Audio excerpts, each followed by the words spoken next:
Hi friends, welcome back to my channel. మీరు కనుక నా ఛానల్ ఫస్ట్ టైం చూస్తున్నారా అయితే సబ్స్క్రైబ్ చేసుకోండి. అలాగే పక్కనే ఉన్న బెల్ ఐకాన్ని క్లిక్ చేసేయండి ఫ్రెండ్స్. ఈ రోజు ఎపిసోడ్ అయితే సూపర్గా ఉండబోతుంది. ఎక్కడ స్కిప్ చేయకుండా మొత్తం చూడండి ఫ్రెండ్స్. అప్పుడే మీరు ఎంజాయ్ చేయగలుగుతారు. నచ్చినట్లయితే ఒక చిన్న లైక్ ఇచ్చి ఎంకరేజ్ చేసేయండి. ఇక ఎపిసోడ్లోకి అయితే వెళ్ళిపోదాం. కావ్య, రాజ్ అలాగే ఇక కావ్య వాళ్ళ బావ ముగ్గురు కలిసి ఇక కనకం వాళ్ళ ఇంటికైతే వెళ్తారు.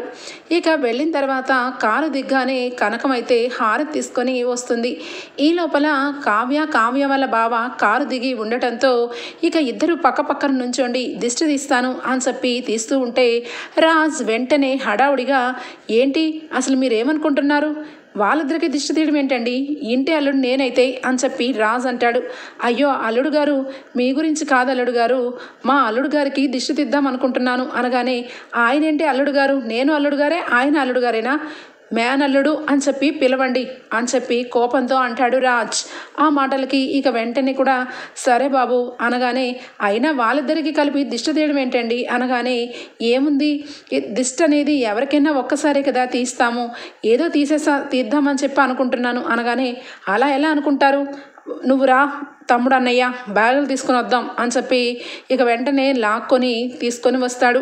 డిక్కీలో బ్యాగులు తీస్తుంటే ఇక వెంటనే కనకమైతే, బాబు అని చెప్పి, అది అల్లుడు గారి అని, సారీ మా మేనల్లుడు బ్యాగు మీరెందుకు మోయడం, వాడు తెచ్చుకుంటాడు, ఇక మీరు కనీసం ఇంటికి వచ్చారు కాబట్టి ఖచ్చితంగా కాఫీ తాగి బయలుదేరాలి అని చెప్పి కనకం అంటుంది.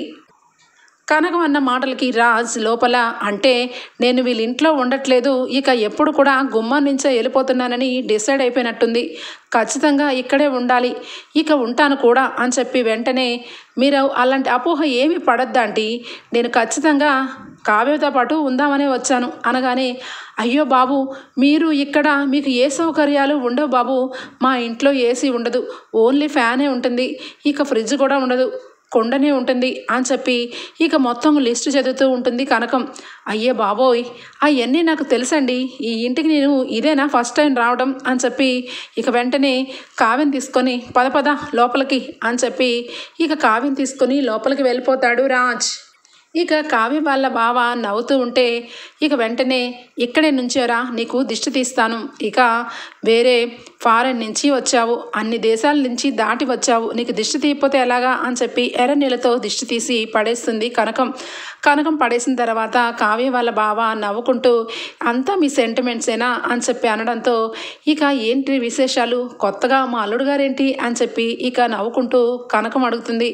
ఇక వెంటనే కనకం అలాగే కృష్ణమూర్తి కావ్య వాళ్ళ బావకి అడిగి విషయం తెలుసుకుంటారు.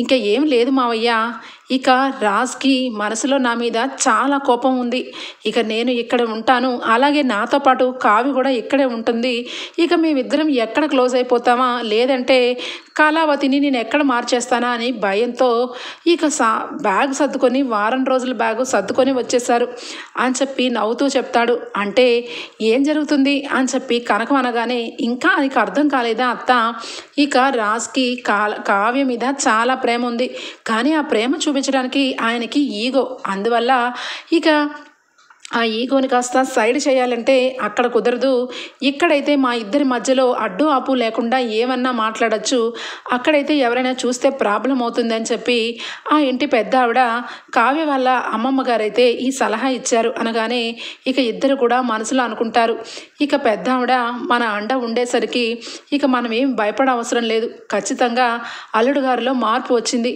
ఇంటికి వచ్చి వారం రోజులు ఉండడానికి డిసైడ్ అయ్యారంటే ఖచ్చితంగా కావ్యని ఆయన ఇష్టపడుతున్నారు, ఆయన మనసులో చాలా ప్రేమిస్తున్నారు, కానీ బయట పెట్టలేకపోతున్నారు అని చెప్పి కనకం కృష్ణమూర్తి అనుకుంటారు. కళ్యాణ్ ఇంకా తన కవిత్వాల గురించి తీసుకొని ఇక ఆఫీస్కి తిరుగుతూ తన కవిత్వాలని ఇక పోస్ట్ చేయమని, అచ్చవేయమని ఇక అందరికీ అడుగుతూ ఉంటే వాళ్ళెవరికి కూడా ఈ రోజుల్లో కవిత్వాలు ఎవరు చదువుతున్నారు, ఇక ఓల్డ్ అని చెప్పి ఇక అందరూ పక్కన పడేశారు, కావాలంటే మంచి కథలు రాయండి, ఇక స్టోరీని రెడీ చేసి మేము కావాలంటే పోస్ట్ చేస్తాం అని చెప్పి అందరూ చెప్పుతూ ఉంటారు. కళ్యాణ్ మాత్రం ఇక నేను కవిత్వాలే రాస్తాను, నేను స్టోరీలు రాయను, ఒకరిని నమ్మించాలని అపోహలో ఉంచాలని నాకు ఎప్పుడూ ఉండదు అని చెప్పి ఇక అందరి దగ్గర తన సిన్సియారిటీగా ఉంటూ మాటలు చెప్తూ ఇక బయలుదేరుతూ ఉంటే సడన్గా ఇక హఠాత్తుగా అక్కడ ఇక కోకోనట్స్ కనిపిస్తాయి. ఇక ఒకటి తాగుదామని చెప్పి తాగేసరికి ఇక చేతిలో డబ్బులు ఉండవు. ఇక వెంటనే అక్కడే ఉన్న అప్పు వెంటనే డబ్బులు తెచ్చి ఇస్తుంది. ఏంటి బ్రో నువ్వేంటి ఇక్కడ అని చెప్పి షాక్ అయిపోతాడు. ఇక కళ్యాణ్ లైఫ్లో జరిగిన మొత్తం కూడా అనామిక గురించి మొత్తం కూడా అప్పు దగ్గర చెప్పేస్తాడు. అప్పు అంతా విని అంటే ఇక నువ్వు ఈ కవిత్వాలను పట్టుకొని రోడ్ల మీద పడ్డావన్నమాట. కరెక్టే, నువ్వు నీ కాళ్ళ మీద బ్రతకాలి, నీ కవిత్వాలకి ఒక విలువ ఉండాలి అంటే నువ్వు చేసింది కరెక్టే అని చెప్పి అనడంతో ఇక కళ్యాణ్ అయితే మనసులో సంతోషపడిపోతాడు. ఇదిగో రాబాయ్, ఇక అనామిక నీ విషయంలో కోపం పడుతుంది అంటే అదేమీ కావాలని కాదు. ఇప్పుడు ఇంట్లో మీ నాయన కానీ మీ అమ్మ కానీ నువ్వు బాగుపడాలని అనుకుంటారు కానీ కావాలని ఇక వేరేగా అనుకోరు కదా. ఇక అనామిక కోపంలో కూడా అదే ఉంది. కవిత్వాలతో కడుపు నిండదు, ఖచ్చితంగా ఇక మీరు ఆఫీస్ చూసుకోండి అని చెప్పి పట్టుపట్టింది. కానీ నీ వైపు నుంచి ఆలోచించలేదు. నీ మనసుకు నచ్చింది కవిత్వాల్ని వదులుకోనవసరం లేదు. నీకు మనసులో ధ్యేయం ఉంటే ఎక్కడికైనా నువ్వు సాధిస్తావు అని చెప్పి ఇక మంచిగా చెప్తుంది. ఇక అప్పు ఆ విషయాలన్నీ కూడా కళ్యాణ్కి చాలా బాగా నచ్చుతాయి. బ్రో నేను ఎప్పుడు కూడా ఆత్మవిశ్వాసాన్ని కోల్పోతూ ఉంటే కరెక్ట్గా ఆ విషయంలో నువ్వు నాలో పెద్ద ఆత్మవిశ్వాసం నింపుతావు బ్రో. అందుకే నువ్వంటే నాకు చాలా ఇష్టం. ఒకప్పుడు నువ్వు నన్ను ప్రేమించావు, మరి నువ్వు ఎప్పుడు కూడా నన్ను ఇది చేయి అది చేయని చెప్పి సాధించలేదు. ఎప్పుడు కూడా నీకు నువ్వే నమ్ముకో, నీ కాళ్ళ మీద నువ్వు నిలబడు అంటూ చెప్తూనే వచ్చావు తప్పించి ఎప్పుడు కూడా డబ్బు వ్యామోహంతో నువ్వు ఇక 24 గంటలు వెళ్ళి నీ ఆఫీస్ చూసుకో, వర్క్ చూసుకో అని నా వెంట పడలేదు కదా బ్రో అనగానే ఇక వెంటనే కళ్యాణ్ అన్న మాటలకి ఇక అలానే సైలెంట్ అయిపోతుంది అప్పు. సరే కానీ బ్రో నువ్వేం చేస్తున్నావు అని చెప్పి అడగగానే నేను ఇక పోలీస్ ట్రైనింగ్ తీసుకుందాం అనుకుంటున్నాను. అదే ఇక కసరత్తులు, ఖచ్చితంగా పోలీస్ అవ్వాలని ఈ మధ్యనే అనుకున్నాను. అది ఎంతవరకు అవుతుందో నాకు తెలియదు, కానీ నా మనసు నిండా మాత్రం పోలీస్ అవ్వాలని బాగా ఉంది అని చెప్పి అప్పు అనడంతో ఖచ్చితంగా మంచి నిర్ణయం తీసుకున్నావు బ్రో. నువ్వు ఖచ్చితంగా పోలీస్ అవుతావు. ఎందుకంటే నీకు పోలీసుకు సంబంధించిన లక్షణాలన్నీ కూడా ఉన్నాయి. నువ్వు ఖచ్చితంగా నీ ధ్యేయాన్ని నువ్వు సాధిస్తావు. నువ్వు ఎప్పుడు కూడా ఏదనుకుంటే అది సాధించి తీరుతావు బ్రో అని చెప్పి ఇక ఇద్దరు కూడా ఒకరు చెయ్యి ఒకరు పట్టుకొని ఒకరిద్దరు కూడా కంగ్రాచ్యులేషన్స్ అన్నట్టుగా చెప్పుకుంటారు. ఇక చెప్పుకోగా ఇక ఇంతలో ఇక అటువైపు నుంచి రాహుల్ అయితే వెళ్తూ ఉంటాడు కారులో. ఏంటి కళ్యాణ్లా అనిపిస్తున్నాడు అని చెప్పి ఇక ఒక దగ్గర కార్ని ఆపుతాడు. ఆపి ఇక ఏంటి పక్కన కావ్య వల్ల చెల్లి అప్పులా ఉంది. అప్పునే అంటే వీళ్ళిద్దరు కూడా దొంగతనంగా ఇక కలుసుకుంటున్నారన్నమాట. ఖచ్చితంగా వీళ్ళిద్దరి మధ్యన ఏదో ఉంది. కళ్యాణ్ ఇక ఈ అప్పు మాయలో పడి ఇక భార్యని మర్చిపోయి ఇక్కడ ఈ అప్పుతో ఉంటున్నాడనమాట అని చెప్పి ఇక అప్పు వాళ్ళకి కళ్యాణ్కి తెలియకుండా వాళ్ళిద్దరికీ కలిపి ఫోటో తీస్తాడు. ఫోటోలు తీసేసి ఇక వెంటనే ఇక వెనక నుంచి నుంచొని వింటూ ఉంటాడు. ఇక కళ్యాణ్ అలాగే అప్పు వాళ్ళిద్దరూ కూడా చాలా స్నేహంగా మంచి మాటలు చెప్తూ ఉంటారు.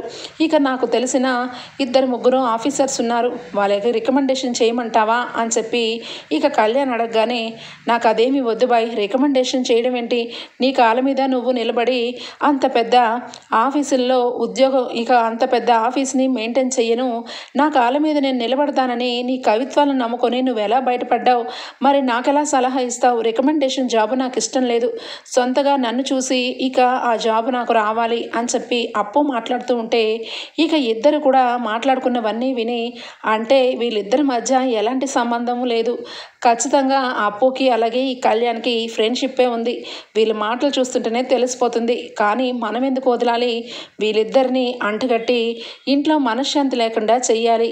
ఇక అనామిక ఈ విషయాలు ఈ ఫోటోలు చూసి కళ్యాణ్ని నిలదీయాలి.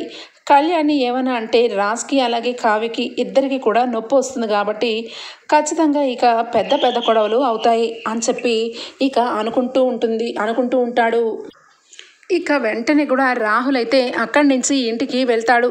ఇంటికి వెళ్ళి జరిగిన మొత్తం కూడా రుద్రానికి చెప్తాడు. రుద్రానికి ఇక ఫోటోను కూడా చూపిస్తాడు. కళ్యాణ్ అలాగే అప్పు ఇద్దరు కూడా చూసావా మమ్మీ ఎక్కడ మాట్లాడుకుంటున్నారో అనగానే, ఈ ఫోటోలో ఏమీ నాకు పెద్ద ఏమీ అనిపించట్లేదురా రాహుల్, వాళ్ళిద్దరూ ఏదో మాట్లాడుకుంటున్నట్టున్నారు అంతవరకే అనిపిస్తుంది అని చెప్పి అనగానే, ఇక వెంటనే అదే మమ్మీ నీకు అర్థం కాంది, వాళ్ళిద్దరి మధ్యన ఉంది ఫ్రెండ్షిప్పే, కానీ మనం దీన్ని యూజ్ చేసుకుందామని చెప్పి అంటున్నా అనగానే, ఏమోరా నాకైతే నమ్మకం అనిపించట్లేదు. ఎందుకంటే ఖచ్చితంగా కళ్యాణ్ మొన్న వరకే ఇంట్లో పెద్ద పెద్ద గొడవ జరిగింది. ఇంకా గొడవ ఇంకా పూర్తి అవ్వకముందే మనం ఈ గొడవ స్టార్ట్ చేస్తే ఎవరైనా నమ్ముతారా అనగానే, నువ్వెందుకు మమ్మీ గొడవ చేస్తావు, ఇక వాళ్ళ భార్య ఉంది కదా, ఇక అనామికకి చూపించి అనామికకి కళ్యాణ్కి చిచ్చు పెడితే చాలు అని చెప్పి అనగానే, అది నిజమే, కానీ ఇక ఖచ్చితంగా గొడవని పెద్ద చేయాలంటే ఖచ్చితంగా ఈ ఫోటో సరిపోదు, ఈ ఫోటోని కొంచెం మాఫింగ్ చేసి ఇద్దరు కొస్త క్లోజ్గా ఉన్నట్టుగా కలరింగ్ ఇస్తే సరిపోతుంది అని చెప్పి అనడంతో ఇక వెంటనే కూడా దాన్ని మాఫింగ్ చేసి ఇద్దరు కూడా దగ్గర ఉన్నట్టు చేస్తాడు రాహుల్. ఇంకా చేసిన తర్వాత ఇక ఆ ఫోటోని కాస్త రుద్రాణి అయితే అనామిక దగ్గరికి వెళ్తుంది. అనామిక అప్పటికే కళ్యాణ్ అంటే కోపంతో తన మాట వినకుండా ఇక బ్రాంచ్ ఇస్తే అది కూడా వదిలేసి ఇక కవిత్వాలు పట్టుకొని రోడ్డు మీదకి వెళ్ళాడని చాలా ఉక్రోషంతో ఏం చెయ్యాలా అని చెప్పి ఇక అటు ఇటు తిరుగుతూ ఉంటే, రుద్రాణి కరెక్ట్ టైంలో వెళ్ళి, అనామిక కొంచెం సీరియస్గా మాట్లాడుకునే మ్యాటర్ అయితే ఒక విషయం నాకు తెలిసింది, కానీ నువ్వు ఏ రకంగా హర్ట్ అవుతావో అని భయం వేస్తుంది అనగానే, ఏమీ లేదంటీ విషయం చెప్పండి, నన్ను భయపెట్టద్దు అని చెప్పి అనగానే, ఇక వెంటనే అప్పు అలాగే కళ్యాణ్ ఇద్దరు కూడా క్లోజ్గా ఉన్న ఫోటోని చూపిస్తుంది. ఆ ఫోటోని చూసి ఒక్కసారిగా అనామిక షాక్ అయిపోతుంది. అంటే ఈయన నా మొహం చూడకుండా ఇక కవిత్వాలు చెప్పుకుంటూ రోడ్డు మీద పడుతున్నారు అంటే ఏంటా అనుకున్నాను, ఇదిగో ఈ అప్పును కలవడానికి అనమాట. అసలు ఈ అప్పులో నాకు తెలియంది ఏం దాగుంది, ఎంతసేపు ప్యాంట్ షర్ట్ వేసుకొని ఇక రోడ్డు మీద బలాదూర్లు తిరుగుతుంది, అలాంటి అప్పుతో ఈయన ఇంత క్లోజ్గా ఉన్నారు అంటే ఏం జరుగుతుంది అసలు నాకు తెలియకుండా ఇక నా వెనకాల ఇంత ఘోరంగా ఇక అప్పుతో ఈ రకమైన అక్రమ సంబంధం పెట్టుకున్నారన్నమాట, ఇంటికి రాగానే అడిగి పడేస్తాను అని చెప్పి ఇక అనామిక అయితే ఇక బాగా కోపంతో ఉంటుంది. మరొక పక్క ఇక దానిలక్ష్మికి ఆ విషయం చెప్పకుండా దానిలక్ష్మికి కూడా ఇండైరెక్ట్గా హింట్ ఇచ్చేలాగా, ఏంటో వదిన, దానిలక్ష్మి వదిన, కళ్యాణ్ చూస్తుంటే రోజు రోజుకి భయం వేస్తుంది, ఎంతసేపు తల్లి మాట వినడు, ఇటు భార్య మాట వినడు, ఎంతసేపు వదిన వదిన అని చెప్పి ఇక కావ్యనే నమ్ముకొని కూర్చుంటాడు. ఆ కావ్య ఉన్న తక్కువదా ఇక కావాలని కావ్య వాళ్ళ చెల్లెల్ని ఈ ఇంటికి కోడల్ని చేసి హోల్సేల్గా ఆస్తిని తను దక్కించుకుందామని చూసింది. అదంతా మనం చూసామనుకో, కానీ నాకెందుకో కళ్యాణ్ ఇంకా కావ్య చేతిలోనే ఉన్నాడనిపిస్తుంది వదిన, నాకెందుకో అని చెప్పి అనగానే, ఎందుకు అనిపిస్తుంది, ఎప్పుడు చూసినా ఇక కావ్య వదిన అని చెప్పి అంటున్నాడు కదా దానిలక్ష్మి అనగానే, ఇక లోపల దానిలక్ష్మికి కూడా ఎప్పటి నుంచో కావ్య అలాగే కళ్యాణ్లు ఇద్దరు ఫ్రీగా ఉండటం అన్నీ కూడా గుర్తు తెచ్చుకుంటుంది.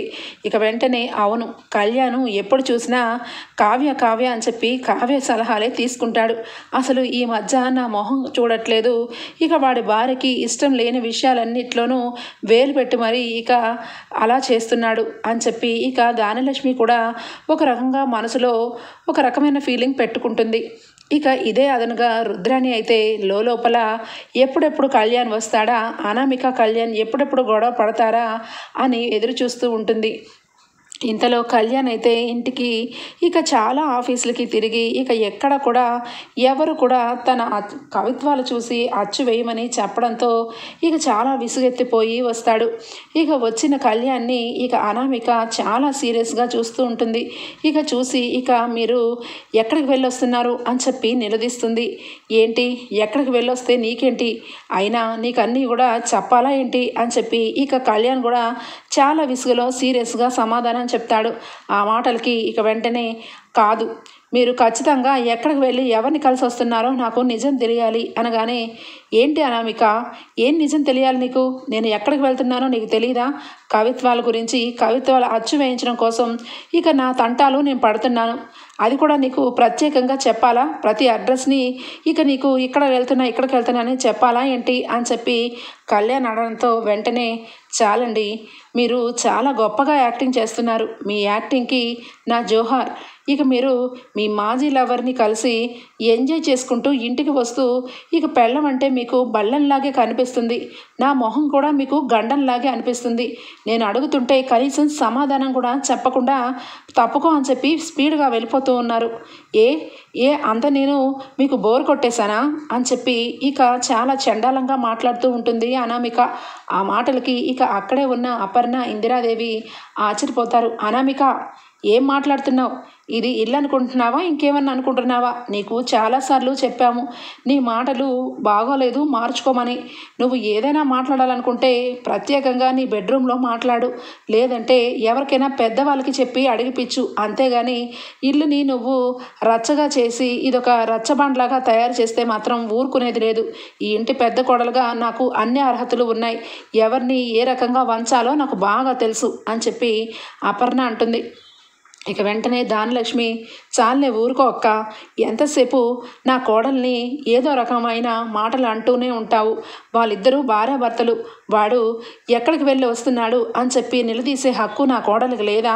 అంతెందుకు, నువ్వు బావగారిని ఎన్నిసార్లు ఎక్కడికి వెళ్ళారు, ఏం చేస్తున్నారు అని చెప్పి నువ్వు ఎన్నిసార్లు అడగలేదు? అంటే ఇంటికి పెద్ద కోడళ్ళందరూ కూడా ఎదిరించినా పర్వాలేదు, కానీ ఇంటికి రెండో కోడలైన పాపానికి నా కోడలు నేను ఎప్పుడూ ఒక్క మాట కూడా మేము ఎవరిని అడగకూడదు అని చెప్పి ఇక అంటూ ఉంటుంది. ఇంత లోపల ఇక వెంటనే అనామిక అయితే, చెప్పండి ఎక్కడికి వెళ్ళారు మీరు అని చెప్పి అంటూ ఉంటే, ఏమైంది అనామిక, ఎందుకు నా మనవడిని నిలదీస్తున్నావు?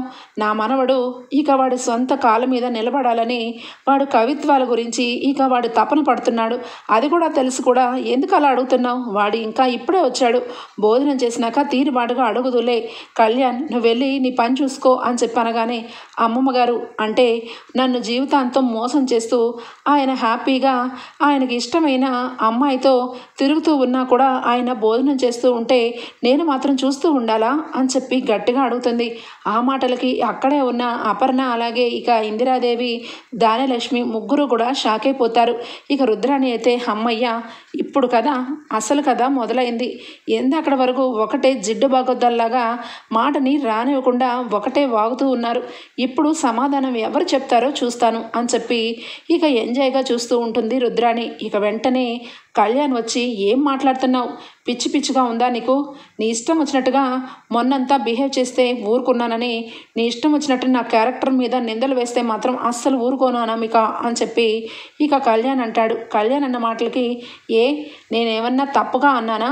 నేను ఏది ప్రూఫ్ లేకుండా మాట్లాడను, మీరు ఇక మీ మాజీ లవరైనా ఆ అప్పు మీ ఇద్దరు కలిసి హాయిగా ఎంజాయ్ చేస్తూ ఉండండి, నేను మాత్రం ఏమీ అనకూడదు, అంతే కదా అని చెప్పి అనగానే, అనామిక ఏం మాట్లాడుతున్నావు నువ్వు అని చెప్పి కళ్యాణ్ గట్టిగా అరవగానే ఇక వెంటనే ఫోన్ తీసి, ఈ ఫోటోకి మీకు సంబంధం ఏంటి, మీరు అప్పుని కలవట్లేదా, అప్పుతో క్లోజ్గా ఉండట్లేదా అనగానే, అప్పుని కలిశాను అనగానే ధాన్యలక్ష్మి షాక్ అయిపోతుంది.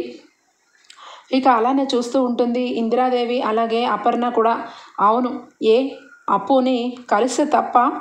అప్పు నా ఫ్రెండు, తను రోడ్డు మీద ఇక నాకు చిల్లర అందకపోతే టయానికి వచ్చి చిల్లర ఇచ్చింది, చిల్లర ఇవ్వడంతో ఇక నేను తనకి థ్యాంక్స్ చెప్పాను. ఇక మునుపటి పరిచయం ఉండడం వల్ల అప్పు నా ఫ్రెండ్ వల్ల కొంచెం సేపు తనతో మాట్లాడాను, దానికే నువ్వు నానార్థాలు తీస్తే ఎలాగా అని చెప్పి అనగానే, మరి మీరు మాట్లాడుకుంటూ రోడ్డు మీద ఉంటే మరి ఇంత క్లోజ్గా మాట్లాడుకోవాల్సిన అవసరం ఏంటి అని చెప్పి ఫోటోని దగ్గర నుండి చూపిస్తుంది. ఇక వెంటనే అప్పు చేయిని పట్టుకొని ఇక కళ్యాణ్ అయితే ఇట్లా కిస్ చేస్తున్నట్టుగా ఉంటుంది. ఇక వెంటనే కళ్యాణ్ అయితే అనామికని, ఏంటి ఏం చేసావు ఈ ఫోటోని, అసలు మేమిద్దరం రోడ్డు మీద మాట్లాడుకుంటూ ఉంటే ఆ ఫోటో ఎవరు తీశారు, ఆ ఫోటోని ఇలా మాఫింగ్ చేసింది ఎవరు చెప్పు అని చెప్పి ఇక గట్టిగా అడుగుతాడు. ఆ మాటకి అనామిక, మమ్మల్ని ఎందుకు నిందిస్తారు, మీరు ఇప్పటి వరకు అసలు అప్పునే కలవలేదు అన్నట్టు దబాయించారు. ఇక నిజం కళ్ళ ముందు కనిపించేసరికి ఏవేవో వంకలు చెప్పి కావాలని నన్ను నోరు నొక్కేద్దామనుకుంటున్నారు. అయినా మీరు అలాగే ఆ అప్పు, మీరిద్దరు చాలా ఉత్తమ పురుషులు ఉత్తమ పురుషురాలా ఏంటి? ఇక ఆ అప్పు క్యారెక్టర్ అంటే అందరికీ తెలుసు. రోడ్డు మీద బళ్ళ మీద ఎవరితో పడితే ఆడితో బళ్ళ మీద ఇక ఫ్రెండ్షిప్ పేరుతో వెళ్ళిపోతూ ఉంటుంది. నేను ఎప్పుడు కూడా అలాంటి మనుషుల్ని ఎక్కడా చూడలేదు అని చెప్పి అప్పు గురించి చీప్గా మాట్లాడుతూ ఉంటుంది. కళ్యాణ్ అయితే, అనామిక నువ్వు ఏదైనా మాట్లాడాలనుకుంటే బెడ్రూమ్లోకి వచ్చి మాట్లాడు, అంతేగాని నలుగురు ముందు అప్పుని కించపరిచినట్టు మాట్లాడావంటే ఊరుకోను అనగానే, బాగుంది, చాలా బాగుంది, భార్య బాధ మీకు అవసరం లేదు, కానీ అప్పు గురించి ఒక్క మాట అంటే మాత్రం ఊరుకోవు, అంతేనా అని చెప్పి ఇక అనామిక అప్పు గురించి తెగ రెచ్చిపోతూ ఉంటే ఇక దగ్గరకు వచ్చి ధాన్యలక్ష్మి, వామ్మో అప్పుతో ఏంట్రా నీ ఫ్రెండ్షిప్, దాని మనసులో ఏముందో ఆ రోజు బయట పెట్టింది, అయినా కూడా వినకుండా ఇంకా దాన్నే నమ్ముతున్నావా? అయినా నిన్ను నేను ఎంతో నమ్మాను కదరా, అనామికని సిన్సియర్గా ప్రేమిస్తున్నాను మమ్మీ, అనామికకిచ్చి నాకు పెళ్లి చేయి అని చెప్పి నువ్వు అడిగితేనే కదరా అనామికకిచ్చి పెళ్లి చేశాను, ఇప్పుడు ఎందుకు నా కోడలు గొంతు కోద్దాం అనుకుంటున్నావు? నా కోడలు నువ్వంటే చాలా ప్రేమతోనే నిన్ను ఆఫీస్కి వెళ్ళి ఇక మంచి హోదాలో ఉండాలని చూస్తుంది, అంతేగాని నిన్నేదో కావాలని హింస పెట్టట్లేదు అనగానే ఇక కళ్యాణ్ అయితే చాలా బాధపడతాడు. ఇక ఇటు భార్య అర్థం చేసుకోక అటు తల్లి అర్థం చేసుకోక అసలు ఎవరు అర్థం చేసుకోరు అని చెప్పి ఇక అనుకుంటూ బాధపడుతూ ఇక కావ్య వదిన ఎక్కడుంది అని చెప్పి అడుగుతాడు.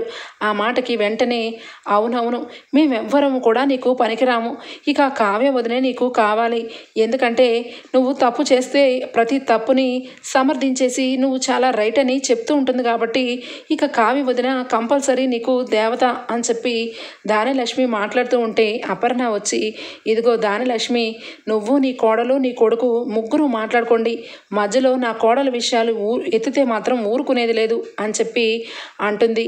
ఇంతలో ఇక అక్కడికి స్వప్న వస్తుంది. ఇదిగోండి, నేను ఎప్పుడు కూడా నోరు ఎత్తే పరిస్థితి అస్సలు తెచ్చుకోవద్దు. అనామిక, ఏం కోస్తున్నావు? నా చెల్లెల గురించి ఏం కోస్తున్నావు? ఎవరు పడితే వాళ్ళతో బళ్ళ మీద తిరుగుతుందా మా చెల్లి? అంటే ఏంటి నీ ఉద్దేశం? ఎవరితో పడితే వాళ్ళతో తిరుగుతూ ఉంటే మా అప్పు క్యారెక్టర్ లేదని కదా నీ అర్థం. మరి నువ్వు పెళ్లి కాకముందే కవిగారిని పట్టుకొని మా ఇంటికి వచ్చి బెడ్రూముల్లో చాలాసేపు ఉన్నావు, అప్పుడు నిన్నేమనాలి? నీకు కూడా క్యారెక్టర్ లూజేనా అని చెప్పి అంటుంది. ఇక వెంటనే స్వప్న అని చెప్పి గట్టిగా అరుస్తుంది అనామిక. నోరు మొయ్, స్వప్న అని పేరు పెట్టి పిలుస్తున్నావేంటి? రెస్పెక్ట్ లేదా? నేను నీకంటే పెద్దదాన్ని, నన్ను ఒక వరస పెట్టి పిలవడం నేర్చుకో. నీ నోటుకు వచ్చినట్టుగా స్వప్న అంటే బెదిరిపోదాను అనుకుంటున్నావేమో. నా చెల్లెల గురించి నోరు జరితే అడ్డంగా నాలిక అని చెప్పి ఆపేస్తుంది. ఇక వెంటనే అక్కడే ఉన్న ఇందిరాదేవి, అమ్మ స్వప్న, ఎందుకు ఆగావు? నువ్వు కంటిన్యూగానే అనాల్సింది, ఎందుకంటే దేవత లాంటి కావ్య దేవత లాంటి అప్పుని ఇద్దరిని కూడా నోటుకు వచ్చినట్టుగా మాట్లాడుతుంటే నేను ఏమీ చెయ్యలేను. ఇక నువ్వైనా నా ద్వారా మాటలంటే బాగుంటుంది. ఇక ఈ అనామిక రోజుకొక గొడవతో ఇల్లుని ఇక వీరంగం చేస్తూ ఉంటే అత్తగారిగా నువ్వు వేస్ట్ అనిపించావు ధాన్యలక్ష్మి. నువ్వు ఒక ఆడపుట్టుగే పుట్టావు. అప్పు అలాగే ఇక కావ్య నిన్ను ఎప్పుడైనా ఒక్క మాట అన్నారా? నీ కోడలు వచ్చినప్పటి నుంచి కొడుకును కూడా వదిలేసి నా కోడలు అని చెప్పి నెత్తి మీదెక్కి కూర్చోపెట్టుకుంటున్నావు. ఇదేమన్నా పద్ధతిగా ఉందా అని చెప్పి అనేసరికి ఇక వెంటనే ఇక మీ చెల్లి ఏ తప్పు చెయ్యకపోతే నా కొడుకుతో అంత క్లోజ్గా ఎందుకుంది? నిజం కాదా? ఈ ఫోటో నిజం కాదా అని చెప్పి ధాన్యలక్ష్మి అనగానే వెంటనే, మీరు నాకంటే చాలా పెద్దవాళ్ళు, మీ మర్యాద మీరు ఉంచుకుంటే చాలా బాగుంటుంది. అసలు ఇది ఫోటోనా? ఇది మాఫింగ్ చేసిన ఫోటో. ఇది ఎంత ఈజీగా కనబడుతుందో మీ కళ్ళకి కనిపించట్లేదా? ఒక రోడ్డు మీద ఒక 50 రూపాయల నోటు కనిపిస్తుంది అప్పు చేతిలో. ఇక కొబ్బరి బొండాల దగ్గర అప్పు 50 రూపీస్ ఇస్తుంటే థ్యాంక్స్ చెప్తూ ఇక దగ్గర నుంచి ఇక థ్యాంక్స్ అనే ఫోటో క్లియర్గా కనిపిస్తుంది. ఆ మాఫింగ్లో మీకు అర్థం కావట్లేదా అని చెప్పి వివరిస్తూ ఉంటుంది. అయినా కూడా ఎవరు కూడా ఇక స్వప్న మాటలు వినరు. ఇక వెంటనే రాహుల్ దగ్గరికి వస్తుంది. రాహుల్, ఈ ఫోటో నువ్వే కదా ఇక చూపించింది అనామికకి అని చెప్పి అడుగుతుంది. అవును, నేనే నా కళ్ళతో చూశాను. వాళ్ళిద్దరూ చాలా క్లోజ్గా రోడ్డు మీద మాట్లాడుకుంటుంటే నా మాట ఎవరు నమ్మరు కదా. నేను ఎప్పుడూ కూడా మాయలో ఉన్నని కావాలని ఏదో ఒకటి గొడవ పెట్టుకుంటూ ఉంటానని నన్ను ఎవ్వరూ నమ్మరు. అందుకే ఫోటో తీశాను. ఏ తప్పే ఉంది అని చెప్పి అంటాడు. తప్పున్నారా? రోడ్డు మీద ఇక ఇద్దరు ఫ్రెండ్స్ మాట్లాడుకుంటూ ఉంటారు. వాళ్ళని ఫోటోలు తీసుకొని వచ్చి వాళ్ళ భార్యలకి చూపిస్తారా? వాళ్ళ మధ్యలో చిచ్చులు పెడతారా? అయినా నువ్వు తీసింది ఫోటోనే, మాఫింగ్ చేసి మరీ ఇవ్వమని ఎవరూ చెప్పలేదు. ఇటివ్వు అని చెప్పి ఫోను లాక్కుంటుంది. ఏయ్ స్వప్న అనగానే ఒక్క నిమిషం సైలెంట్గా ఉంటే బాగుంటుంది, లేదంటే భర్త అనే మర్యాద కూడా మర్చిపోతాను అని చెప్పి స్వప్న వెంటనే ఇక ఫొటోస్కి చూస్తుంది. గ్యాలరీలో అసలైన ఫోటోని చూపిస్తుంది. ఒక్కసారి ఈ ఫోటోని చూడండి. ఇంట్లో పెద్దల్లారా అందరికీ కూడా ఒక్కటే మనవి చేసుకుంటున్నాను. ఇది ఫోటో అంటే ఈ ఫోటోలో ఏమన్నా బూతు కనిపిస్తుందా చెప్పండి అని చెప్పి అనామిక మొహం వైపు చూసి అంటుంది. అనామిక ఆ ఫోటోని చూసి దెబ్బకి సైలెంట్ అయిపోతుంది. ఇక కొబ్బరి బొండాల వాడికి చిల్లర ఇస్తున్నట్టుగా ఇక అప్పు కనిపిస్తూ ఉంటుంది. ఇక వెంటనే కూడా ఇక దానలక్ష్మి నోరు మూసేసి సైలెంట్ అయిపోతుంది. ఇక అటువైపుగా ఇక కళ్యాణ్ అయితే సమాజ్ స్వప్న ఇన్నాళ్ళకి నా గురించి ఇదిగో నా భార్య నా తల్లి నన్ను కూడా అనుమానిస్తూ మాట్లాడుతుంటే కరెక్ట్ టైంలో నువ్వు నా వైపు నుంచి నుంచున్నావు. ఎంతైనా నువ్వు అలాగే కావ్య అప్పు ముగ్గురు అక్క చెల్లెళ్ళు, మీ ముగ్గురు కూడా చాలా మంచివాళ్ళు. ఒక్కొక్కరికి కోపం ఎక్కువ, ఒక్కొక్కరికి శాంతం ఎక్కువ, ఒక్కొక్కరికి ముక్కు మీద మాటలు ఎక్కువ. అంతేగాని మీ ముగ్గురు కూడా చాలా బంగారాలు. ఇక ఇదిగో బంగారం అని చెప్పి నెత్తిని పెట్టుకొని కూర్చున్నారు కదా, ఇప్పుడు తెలుస్తుంది ఎవరు బంగారమో ఎవరు కాకి బంగారమో అని చెప్పి అనామిక మొహం మీదే ఇక ఉమ్మలేక ఇక అక్కడి నుంచి వెళ్ళిపోతాడు కళ్యాణ్ అలా వెళ్ళిపోయిన తర్వాత ఇక వెంటనే దానలక్ష్మి అలాగే అనామిక ఇద్దరు గొంతులు మూగబోతాయి. ఇక వెంటనే అపర్ణ అందుకుంటుంది. దానలక్ష్మి అనామిక మీ ఇద్దరికి ఈరోజే చెప్తున్నాను, మీ నోటుకు వచ్చినట్టుగా నా కోడల మీద ఇప్పటి వరకు నిందలు వేస్తూ వచ్చారు. కావ్య కావాలని కళ్యాణ్ని రెచ్చగొడుతుందని, అప్పు అలాగే మంచిది కాదని నీ ఇష్టం వచ్చినట్టు ఇప్పటి వరకు చాలానే మాట్లాడావు. ఇప్పుడు నీ నోరేమైంది? నోట్లోంచి మాటలు రావట్లేదేంటి? చెప్పు, నీ పెద్దరికం అంతా గంగలో కలిసిపోయిందా? ఒక ఆడపిల్ల మీద నీ ఇష్టం వచ్చినట్టు ఇప్పటి వరకు నిందలు వేస్తూ వచ్చావు. ఏం జరుగుతుందా అని చెప్పి చూస్తూ ఉన్నా. చివరాఖరికి నిజం తెలిసినాక నువ్వు నోరు ఎత్తకపోతే నేను ఊరుకోను. చూడు అనామిక, నీ నోటికి వచ్చినట్టుగా మాట్లాడడానికి, నీ ఇష్టం వచ్చినట్టు చెలరేగిపోవడానికి నీ భార్య నీ భర్త కళ్యాణ్ లాగా అమాయకులు ఎవ్వరూ లేరు ఇక్కడ. ఖచ్చితంగా నువ్వు నీ చేసిన పనికి సారీ చెప్పాల్సిందే అనగానే ఇక సైలెంట్ అయిపోయి నన్ను క్షమించండి, నేను తెలుసో తెలియకో ఇదిగో ఈ ఫోటోని చూసి మోసపోయాను. ఆ ఫోటో మాఫింగ్ చేసిన రాహుల్ని వదిలేసి నన్ను పట్టుకుంటే ఎలాగా? ఆ ఫోటో చూస్తే ఎవరికైనా బాధ అనిపిస్తుంది కదా. సారీ స్వప్న, ఇక కావ్యక్కని నిన్ను అన్నందుకు అని చెప్పి ఇక అక్కడి నుంచి మెల్లగా జారుకుంటుంది. ఇక వెంటనే రుద్రాణి అక్కడే నుంచుని అట్లానే భయంగా చూస్తూ ఉంటే ఇక వెంటనే అక్కడే ఉన్న దానలక్ష్మి కూడా ఏమీ అనలేక నన్ను క్షమించక్క, నేను కూడా ఆ ఫోటోని చూసి మాయలో పడ్డాను. ఇక ఈ మాయలు మారాటీలు ఉంటాయని నాకేం తెలుసు. ఇక నేను ఎప్పుడు కూడా ఏది కరెక్ట్గా చూసే వరకు నోరు విప్పను అని చెప్పి అక్కడి నుంచి దానలక్ష్మి కూడా వెళ్ళిపోతుంది. ఇక అందరూ ఎవరు వాళ్ళు వెళ్ళిపోగానే ఇక వెంటనే స్వప్న సీరియస్గా నడుచుకుంటూ వస్తుంది. నడుచుకుంటూ రాహుల్ ఏడి అని చెప్పి అనగానే ఇక రాహుల్ అయితే వెంటనే పక్కకు తిరిగి చూస్తుంది రుద్రాణి. రాహుల్ ఉండడు. ఇదేంటి, వీడు ఇక్కడే కదా ఇప్పటి వరకు ఉన్నాడు, వీడు ఎలా వెళ్ళిపోయాడు? ఇక నా జీవితం ఏంటి? ఇక ఇది నన్ను ఏం చేస్తుందో ఏమో అని చెప్పి ఇక వెంటనే భయపడుతూ ఉంటే, ఏంటత్తా నీ కొడుకుని ఎక్కడ దాచిపెట్టావు? రాత్రికైనా ఇంటికి రావాల్సిందే కదా. రోడ్డు మీద బేవర్స్గా ఎంతసేపు తిరుగుతాడు? తిరిగినంతసేపు తిరిగి ఎంతైనా ఇంటికి మెక్కడానికి రావాలి కదా. అప్పుడు వాడి సంగతి తేలుస్తాను. ఇక ఇప్పుడు మీ సంగతి అంటే మీరు అలాగే మీ కొడుకు ఇద్దరు కలిసి ఒక ఫోటోని పట్టుకొని ఇక అంతకుముందు నా క్యారెక్టర్ మీద నింద వేశారు. అది మీకు లెఫ్ట్ అండ్ రైట్ తెలిసేలాగా దెబ్బ కొట్టి మరీ వాడికి ఇక నా క్యారెక్టర్ గురించి చెప్పాను. ఇక మీరు ఇక నీ క్యారెక్టర్ మంచిదైతే నెత్తిని పెట్టుకొని చూస్తాను అని చెప్పి నోటుకు వచ్చినట్టుగా ఇక మాట్లాడారు. ఆ మాటల ప్రకారం నా సేవలన్నీ చేస్తున్నారు. ఇంకా మా చెల్లెల గురించి ఎందుకత్తా లేనిపోనివన్నీ కెలుక్కుంటావు? ఎంతలో రాహుల్ జారుకున్నాడు. నువ్వైతే దొరికిపోయావు కాబట్టి ఖచ్చితంగా నీకు నేను ఎలాంటి శిక్ష వేయాలనుకుంటున్నానంటే, ఇంకెప్పుడు కూడా ఫోటోలు మాఫింగ్ చేసి ఒక్కొక్కరి క్యారెక్టర్ని బ్యాడ్ చేయాలని ఆలోచన మీ జీవితంలో రాకూడదు. అందుకే ఇప్పుడే చెప్తున్నాను, నా బట్టలు స్వయంగా మీరే ఉతకాలి. వాషింగ్ మిషన్లో వేస్తే నాకు అస్సలు ఇష్టం లేదు.